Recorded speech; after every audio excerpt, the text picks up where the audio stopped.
Escocia, finales del siglo XIII.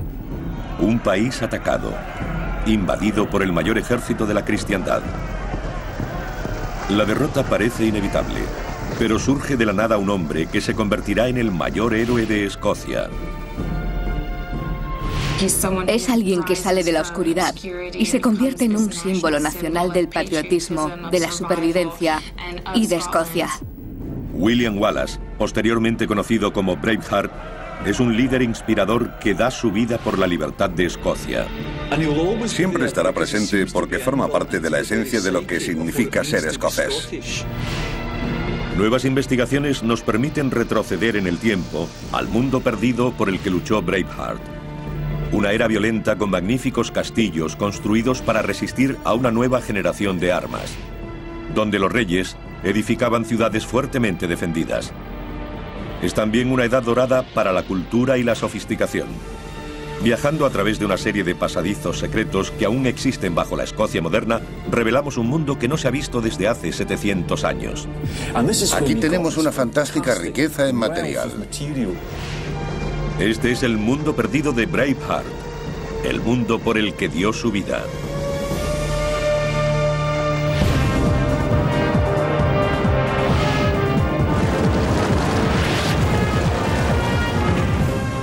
Mundos perdidos, la Escocia de Braveheart.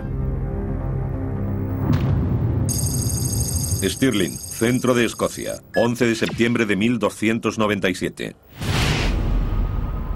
Dos ejércitos se enfrentan a lo largo de un valle.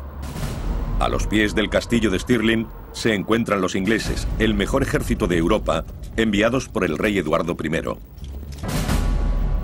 Al otro lado, los escoceses, una agrupación apresurada de ejércitos de los clanes.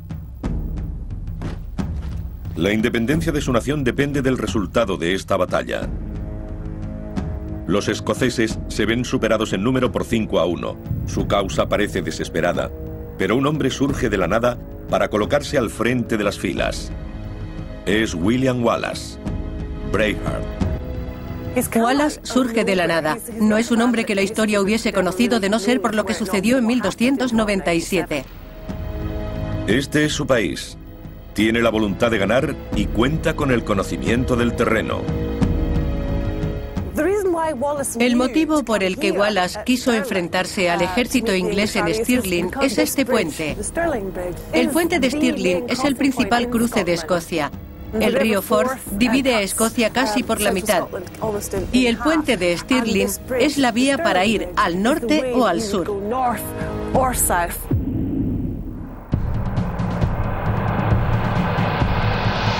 El cruce del río es clave. Lo que aquí suceda decidirá la batalla y le asegurará a Braveheart un lugar en la historia.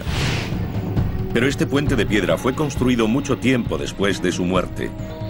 El que conoció desapareció hace bastante.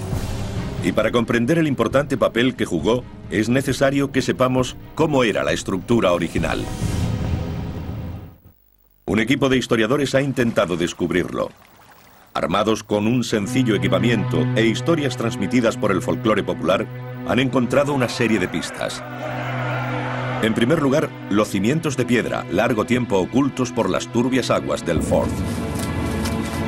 Cuando se sabe dónde están, incluso se pueden distinguir signos reveladores en la superficie. Allí pueden verse las ondas producidas por el enorme pilar que hemos descubierto en ese punto. Es uno de los dos grandes pilares dispuestos equidistantes. Esta era la dirección que seguía el antiguo puente sobre el río.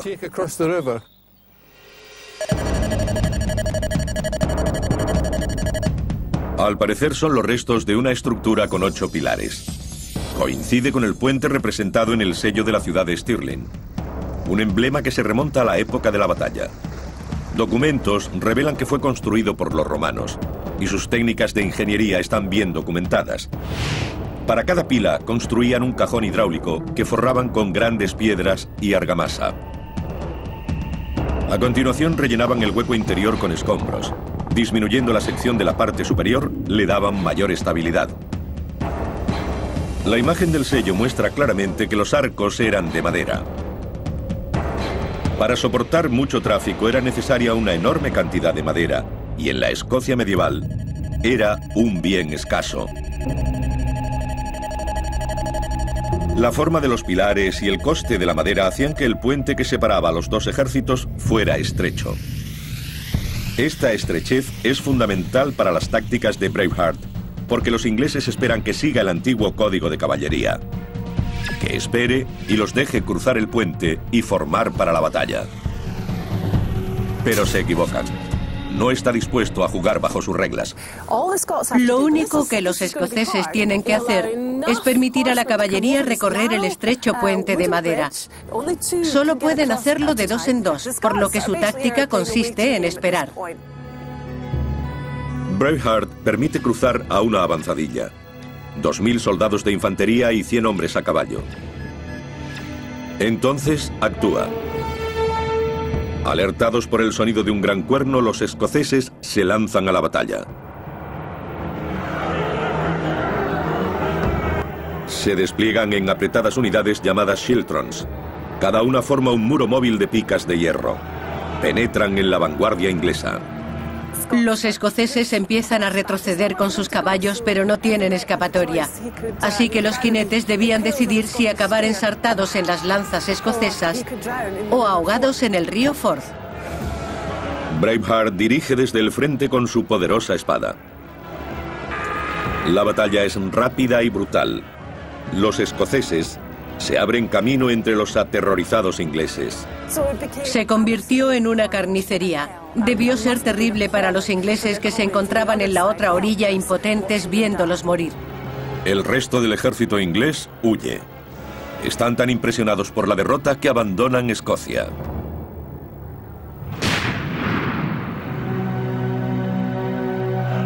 La batalla ha tenido su coste. El segundo de Braveheart, Andrew Murray, está herido de muerte y fallece poco después. Pero el puente de Stirling supone una gran victoria, un momento decisivo en la historia escocesa y en la vida de su campeón. William Wallace es nombrado guardián de Escocia, líder de su país. Wallace era un hombre extraordinario. Devolvió a los escoceses la confianza para creer que podían derrotar a los ingleses y echarlos de Escocia y conseguir que su país fuera libre e independiente de nuevo. Los siglos de forja del mito que convirtieron a Wallace en Braveheart han oscurecido la verdad, y muchos relatos históricos importantes que detallaban su vida han desaparecido. Durante las guerras de independencia, muchos de los documentos fueron trasladados a Londres. Y durante el siglo XVII, uno de los barcos que transportaba documentos de vuelta a Edimburgo se hundió. Así que ahora se encuentran en el fondo del mar. Sin esta prueba clave, los investigadores han tenido que profundizar mucho en la historia, e incluso bajo tierra, para encontrar pistas de cómo era la vida en la Escocia medieval. Años de investigación nos dan una clara imagen del mundo perdido de Braveheart. El primer paso es descubrir dónde nació.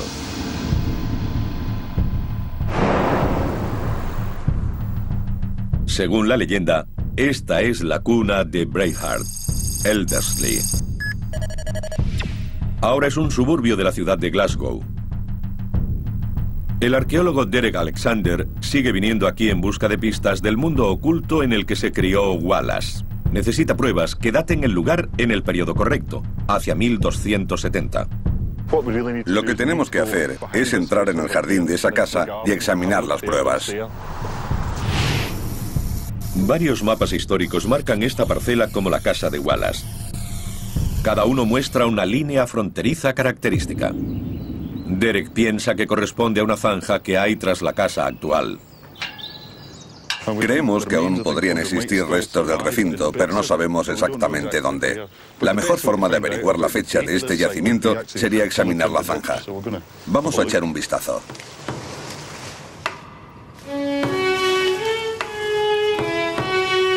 Desde la época de Braveheart han pasado 7 siglos de construcción y desarrollo en este lugar. Solo un pequeño rincón permanece intacto. Aquí es donde Derek comienza su búsqueda. Estas piedras forman parte de una especie de muro de jardín moderno. Cavamos una zanja justo aquí y no tardamos en encontrar escombros recientes, trozos de cerámica, cristales y cosas así. Pero justo debajo había un muro anterior en la misma dirección.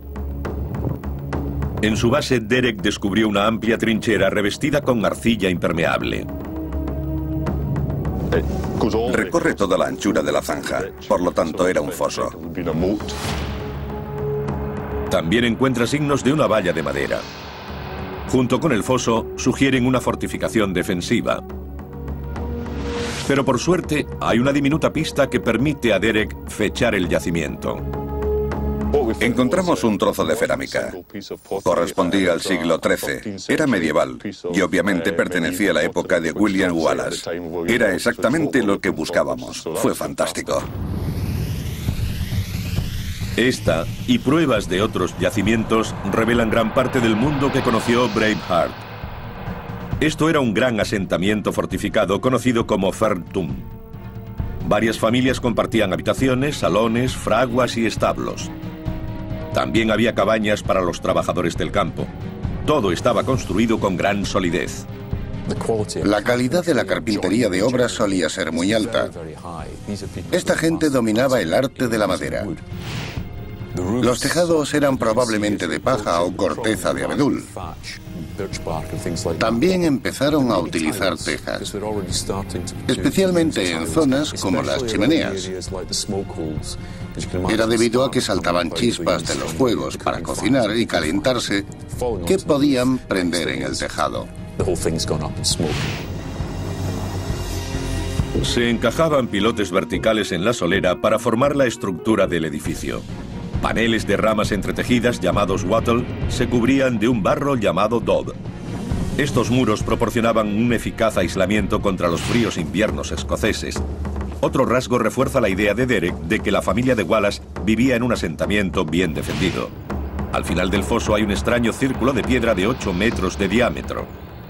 Derek piensa que es la cimentación de una torre.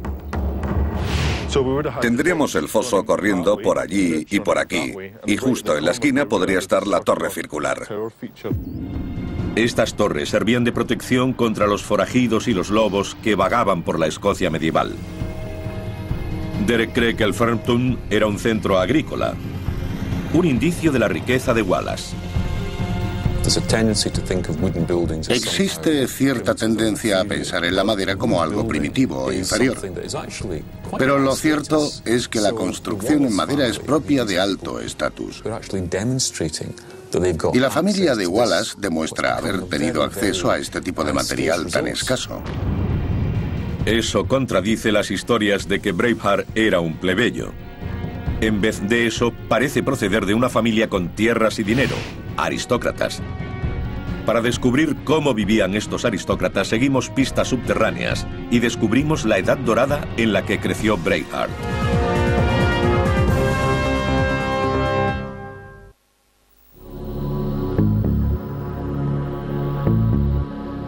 Hollywood retrató a William Wallace como a Braveheart, un hombre nacido para luchar.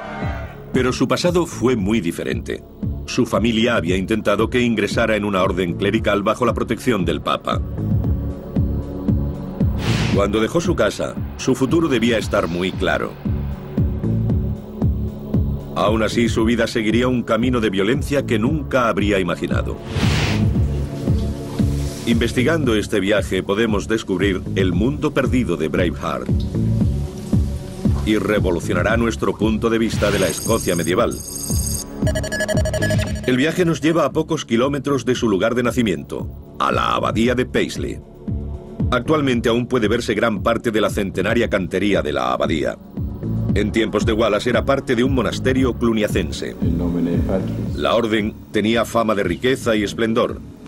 Sus edificios eran conocidos por su magnificencia. La abadía de Paisley fue fundada por la familia Estuardo en el siglo XII. Estos son los protectores de la familia Wallace, por lo que es un lugar con el que probablemente estuvieron muy relacionados. La educación de Wallace debió ser costeada por su señor, el jefe del clan Estuardo. y es muy probable que tuviera lugar aquí, en Paisley, con el fin de que ingresara en la orden monástica. El estilo de vida aquí era parecido a un régimen monástico, lo que significa levantarse antes del amanecer y asistir a misa. Pero también tenían una rutina muy estricta de clases. Eran instruidos en escritura, teología y en todos los temas que caracterizaban a una persona culta en la Edad Media. En el siglo XIII, la abadía de Paisley era un lugar de gran riqueza e influencia. Sus monjes solo respondían ante el Papa de Roma. La abadía se alzaba en el centro de un gran monasterio. Con claustros a sus lados, contaba con un gran complejo de edificios. Había graneros, establos y bodegas, todo rodeado por un muro exterior. Pero los monjes no vivían aislados. Bajo este edificio se ha descubierto un complejo sistema de alcantarillado. Las investigaciones demuestran que llegaba a todos los edificios principales. Los desperdicios de su vida cotidiana pasaban por aquí. La alcantarilla demuestra que este lugar tenía mucha relación con el mundo exterior. Proporciona pruebas de una sociedad que ha permanecido oculta 500 años. Originalmente debía estar atravesado por un arroyo que servía para evacuar las aguas residuales de las letrinas de la abadía. Cuando se abrieron las alcantarillas, estaban cegadas por cieno compactado durante unos 550 años. Fue extraído en el curso de unas pocas semanas. Un equipo de arqueólogos pasó 3 meses tamizándolo. Descubrieron cientos de objetos, desde hebillas de cinturones hasta clavijas. Aquí tenemos un orinal casi nuevo, probablemente arrojado aquí por un monje a medianoche una vez utilizado. También recogían orina humana porque servía para una gran variedad de cosas, por ejemplo como producto de limpieza o desinfectante para la ropa. Las pruebas incluso revelan lo que Wallace oyó cuando vino al monasterio. Esto es una anotación a mano de música del coro. Es una pieza musical coral. De hecho, es la más antigua de Escocia que ha llegado hasta nuestros días. Es para 3 voces. Y creo que lo más interesante de todo es que es la voz genuina de un coro monástico medieval. Estos sellos de plomo cerraron fardos de tela comprados en el continente. Son prueba de que la Escocia medieval no estaba aislada. Los restos de especias y plantas sugieren el acceso a las rutas del comercio internacional. Aquí encontramos las pruebas de una conexión con el mundo exterior, más allá de Europa. Algunas cosas proceden de Oriente Próximo, otras de Indonesia y lugares vecinos. Todo el sedimento y los objetos han sido extraídos, pero los expertos siguen impresionados por lo que ha quedado atrás. La propia alcantarilla. Protegida de los elementos durante 5 siglos, es una pieza hermosamente conservada de la historia de la ingeniería. Se trata de mampostería de gran calidad, ingeniería de primera. Los diseños se llevaban a cabo por maestros albañiles, la élite de la construcción. La calidad de cada parte muestra el conocimiento del oficio de sus respectivos artífices. Ponían sus propias marcas en las piedras para que les pagaran por el trabajo que había hecho cada uno. La imagen de Hollywood de la Escocia medieval es la de un lugar primitivo y salvaje. Pero basándonos en los descubrimientos de las alcantarillas, sabemos que Braveheart vivió en una rica cultura. El material recogido de la alcantarilla es fantástico. Ha revolucionado por completo nuestra forma de ver distintos aspectos de la vida medieval en Escocia. En esa época la Iglesia era una fuerza poderosa. Su fortaleza principal era esta, la Catedral de Glasgow. Es aquí donde Wallace iniciaría su transformación como el guerrero Braveheart. Entraría en contacto con uno de los hombres más importantes del país, el obispo Robert Wishart. Wishart había sido encargado del gobierno de Escocia, y fue él quien mostró a Wallace el deterioro de la situación política y militar de su país. A su vez, Wishart llegó a ver a Wallace como el hombre que llevaría el estandarte de la Iglesia a la batalla. La Catedral de Glasgow es el edificio gótico más espectacular que queda en Escocia. Su construcción supuso un gran reto. Intentaron llevar la altura al máximo posible. Un edificio alto es un signo de importancia, de sofisticación y del dinero que se ha gastado en él. Estaban haciendo una declaración del poder de la Iglesia y de la gloria de Dios. La construcción de la catedral se prolongaría 3 siglos. Una tarea sobrecogedora para los canteros con limitadas herramientas y materiales.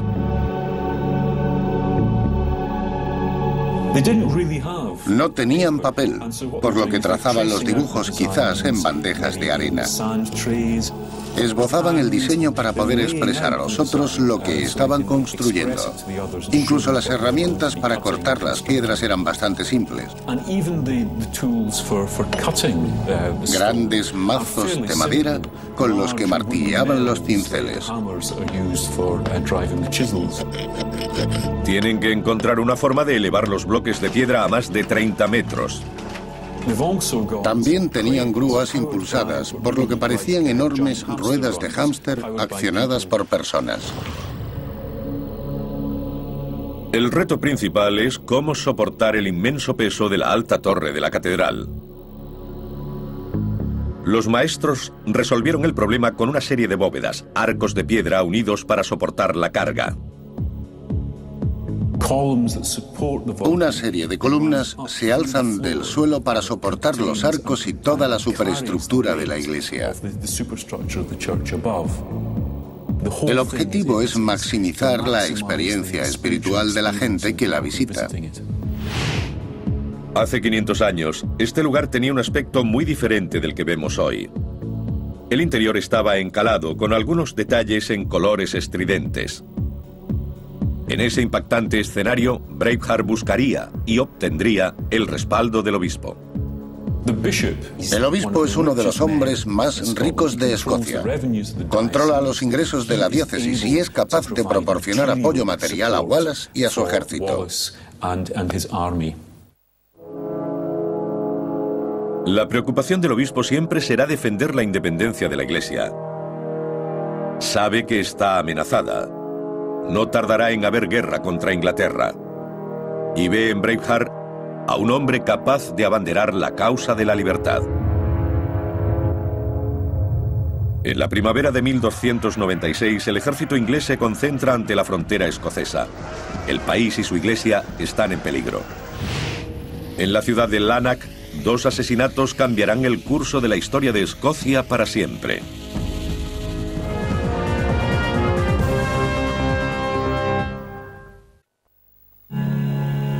En la primavera de 1296, Braveheart ve cómo el ejército inglés traspasa la frontera escocesa. Las guerras de independencia han comenzado. Los objetivos ingleses son las ricas ciudades comerciales y los castillos construidos por toda Escocia. La corona inglesa está endeudada hasta los ojos, y Escocia es una sociedad rica de la que puede obtener impuestos. El rey Eduardo de Inglaterra libra una guerra en Europa. Necesita dinero y hombres. Es fácil imaginar el tipo de rumores que corrían.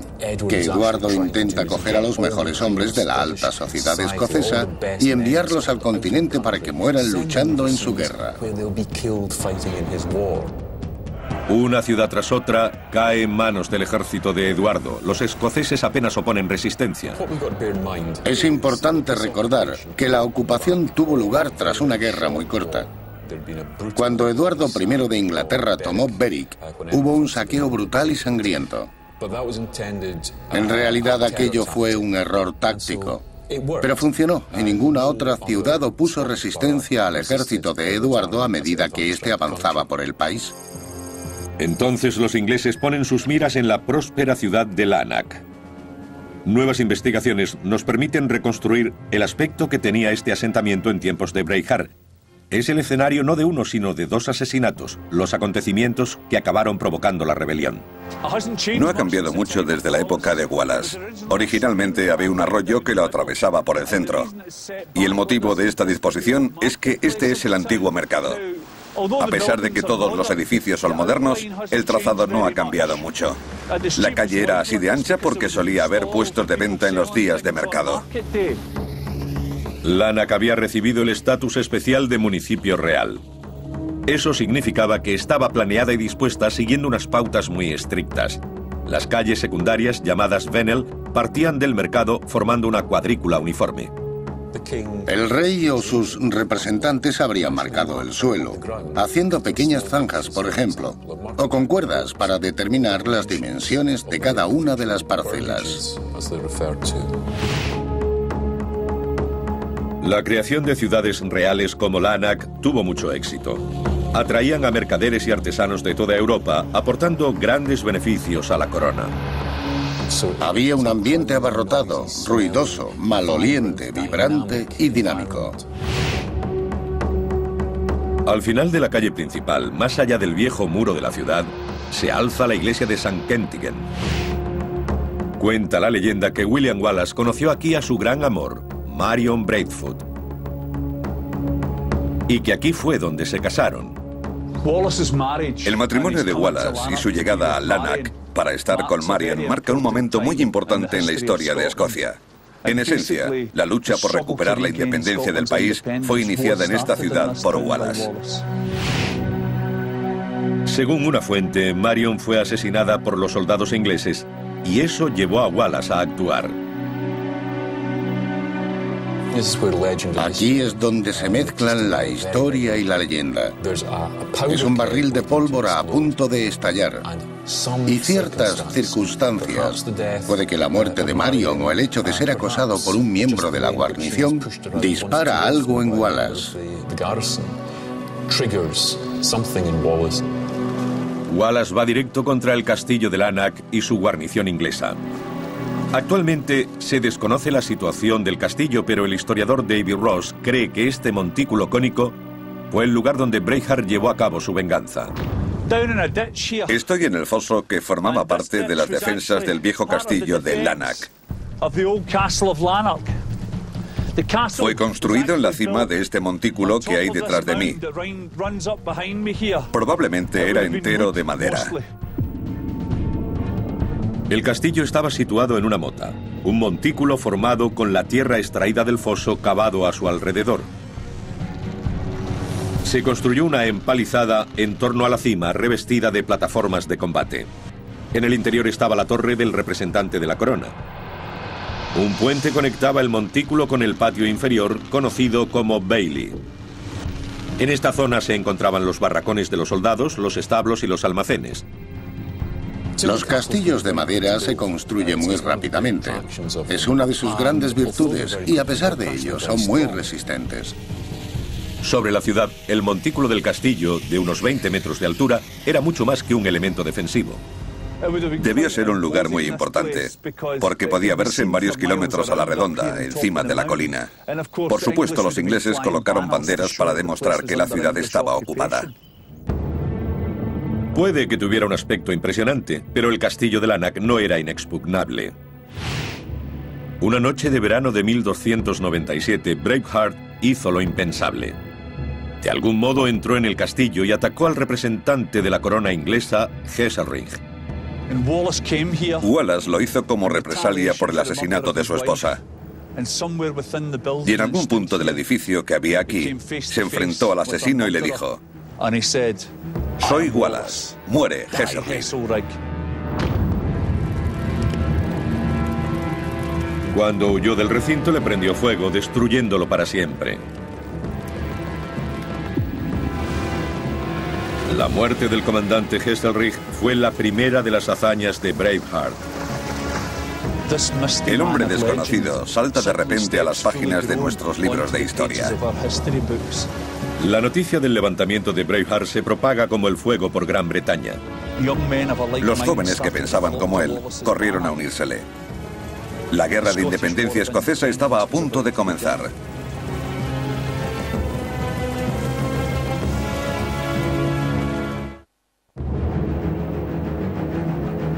Durante el verano de 1297, William Wallace, Braveheart, lucha contra los invasores ingleses. y en una batalla campal librada en el puente de Stirling, consigue detener su avance. Fue una gran victoria para los escoceses. Políticamente, su gobierno era capaz de expulsar a los administradores eduardianos, y la idea de una Escocia independiente empezó a estar al alcance de sus manos. La naturaleza de la guerra había cambiado. Ya no se trataba de frenar el avance de los invasores, sino de expulsarlos. Obviamente ganar la batalla era muy importante, pero lo que Wallace debía conseguir era recuperar Escocia para los escoceses, y para ello necesitaba expulsar a los ingleses de los castillos. Los castillos dominaban el paisaje escocés, bastiones de poder militar, riqueza y gobierno. El tiempo ha pasado factura a estas impresionantes fortalezas, pero ahora encontramos pistas de cómo eran en la época de Braveheart. Tomar los castillos era crucial para su estrategia. Cada uno presentaba su propio desafío. El primero, Lochleven, podría no parecer una gran fortaleza, pero desde el 490 después de Cristo, este lugar ha sido utilizado por sus defensas naturales. Está situado en una isla, en medio de un lago. Cuenta la leyenda que su captura requirió todo el coraje por el que Braveheart se hizo famoso. Dirigió a sus hombres en primera línea. El propio Wallace nadó hasta el castillo y se las arregló para robar el bote de la fortaleza. Una gran hazaña, porque estas aguas son profundas y muy frías. Consiguió remar de vuelta a la orilla y subió a 18 hombres a bordo.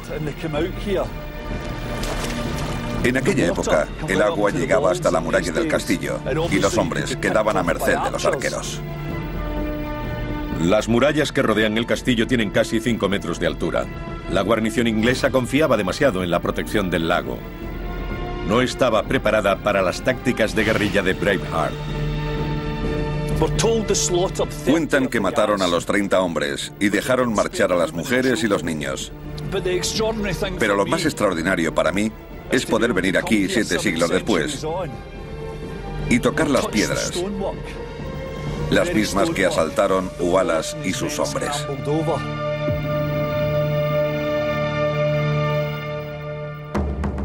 Levantar esta fortaleza de piedra debió suponer un gran reto. Supongo que la mayoría de la gente verá estas antiguas fortalezas y se preguntará cómo fueron construidas. Los muros tienen más de 2 metros de espesor, una doble capa de piedra rellena de escombros.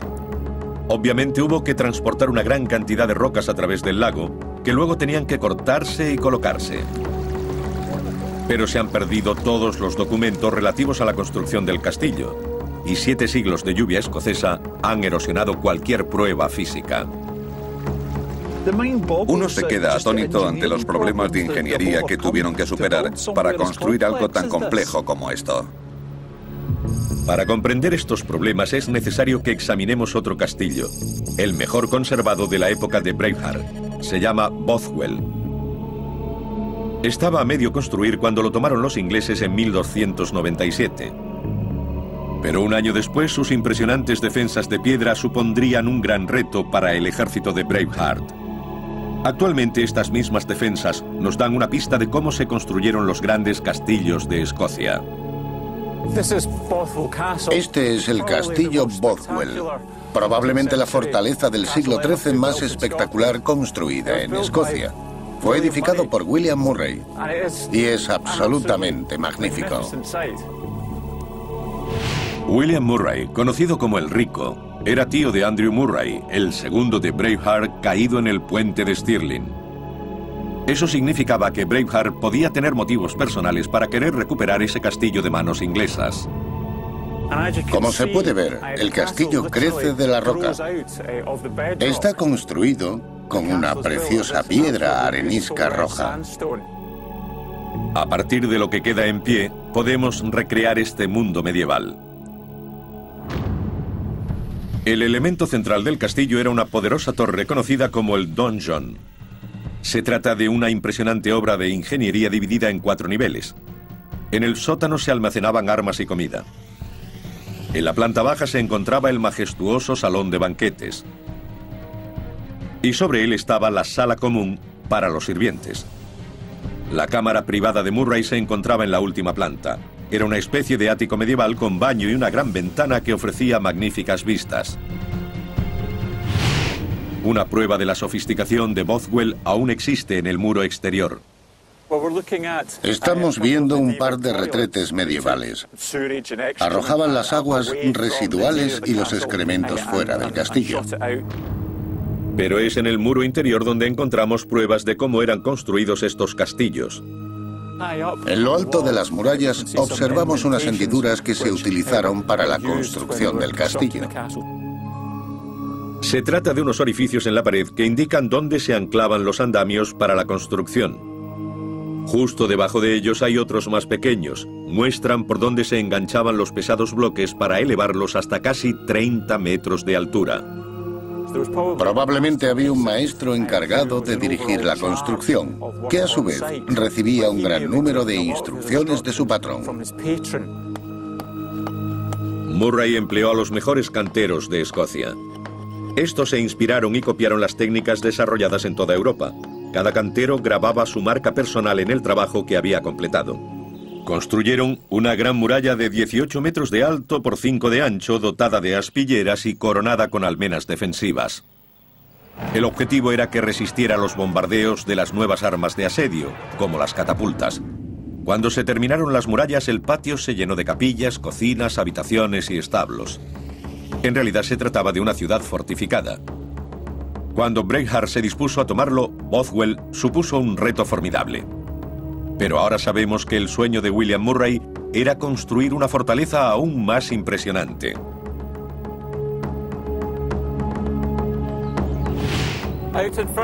Frente al castillo hay unos restos cubiertos de hierba que parecen otra parte de la fortaleza en ruinas, destruida a propósito.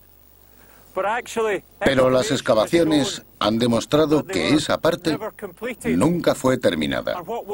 De haberlo conseguido, estos serían dos enormes torres de entrada. Utilizando estos cimientos podemos dar vida al sueño de Murray por primera vez. Este inmenso castillo pentagonal habría cubierto 8.000 metros cuadrados. Habría sido el más impresionante jamás construido en Escocia, capaz de alojar a una poderosa guarnición. Pero Murray no vivió para terminar su visión. Murió en la primera oleada de la invasión inglesa. A pesar de todo, el castillo en obras estaba tan bien construido que el ejército de Breitheart se estrelló contra sus poderosas defensas. Y se decidieron por la única forma posible de tomarlo: el asedio. Cortaron las líneas de abastecimiento, rodearon la fortaleza y esperaron 14 largos meses a que los ingleses se quedaran sin reservas. Bothwell era tan importante para la guerra que fue ganado y perdido varias veces en los años siguientes. Tomar y mantener el castillo era tan costoso que se convirtió en una desventaja. Los escoceses se vieron obligados a tomar medidas desesperadas para evitar que Bothwell fuera utilizado contra ellos de nuevo. Aquí podemos ver los restos del gran donjon. Lo destruyeron los propios escoceses para impedir que los ingleses volvieran a ocuparlo. Pero para Breitheart hay un castillo mucho más importante que los demás. Stirling, el símbolo de la independencia de Escocia. Siglos de guerra han destruido la estructura original, pero ahora podemos revelar el aspecto que tenía hace 700 años.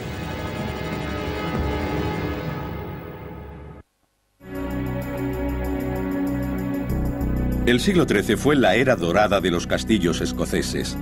Una nueva generación de edificios caracterizados por formidables defensas y grandiosas residencias. Sobre el lugar de la famosa victoria de Breitheart, en el puente de Stirling, se alza el más importante de todos. El castillo de Stirling era estratégicamente el más importante, porque quien controlara el castillo controlaba el norte de Escocia.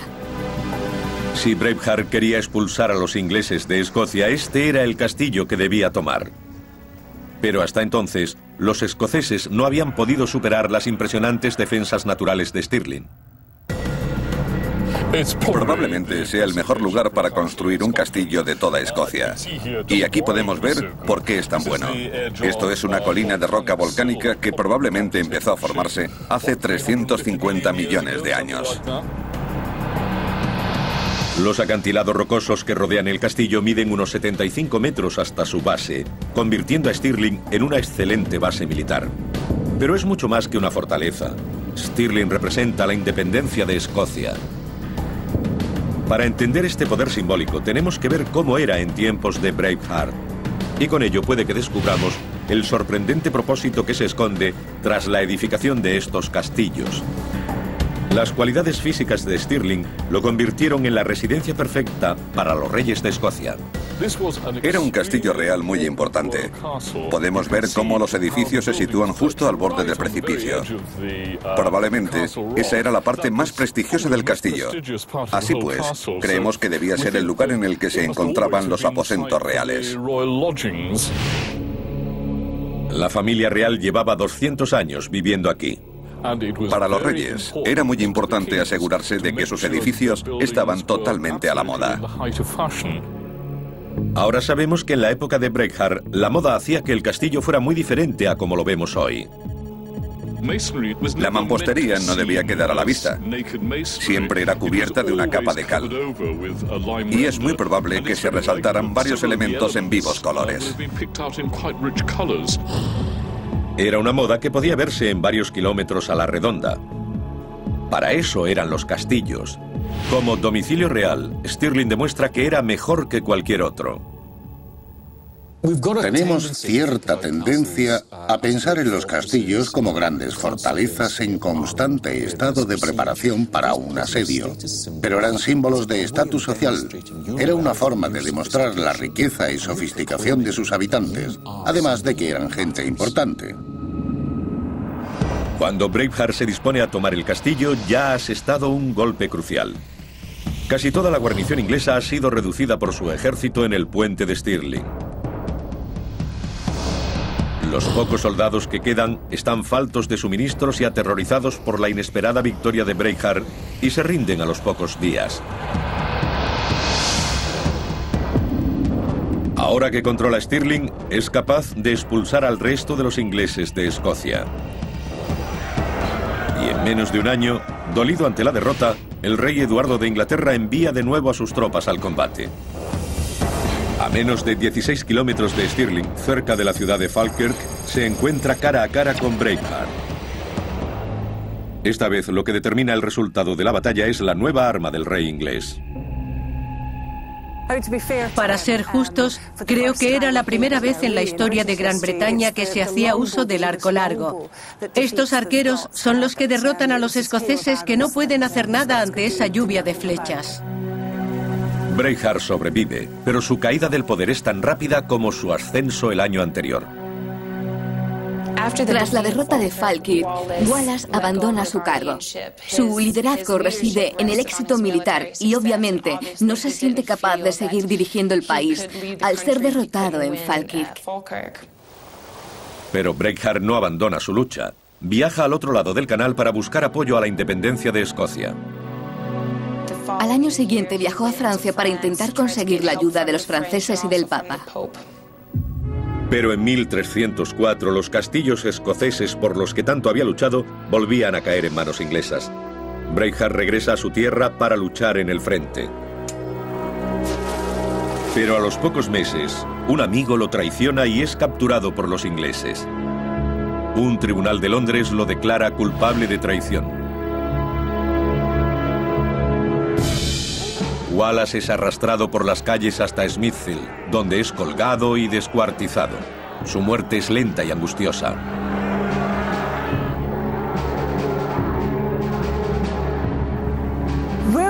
Creo que Wallace consigue triunfar verdaderamente tras su muerte, por su terrible, cruel y espantosa muerte, y por su eterno espíritu de libertad al que nunca renunció. Pasarían otros 42 años antes de que los escoceses lograran ganar la guerra de independencia, pero el ejemplo de Braveheart inspiró a la nación. No hay nadie en toda la historia escocesa que pueda compararse a él. Una persona que surgió de la nada y se convirtió en el símbolo nacional del patriotismo, de la supervivencia y de Escocia. El mundo perdido de William Wallace fue la cuna de la independencia escocesa. Como Braveheart, lo dio todo por conservar la identidad de su nación. 700 años después, esa nación sigue honrando su nombre.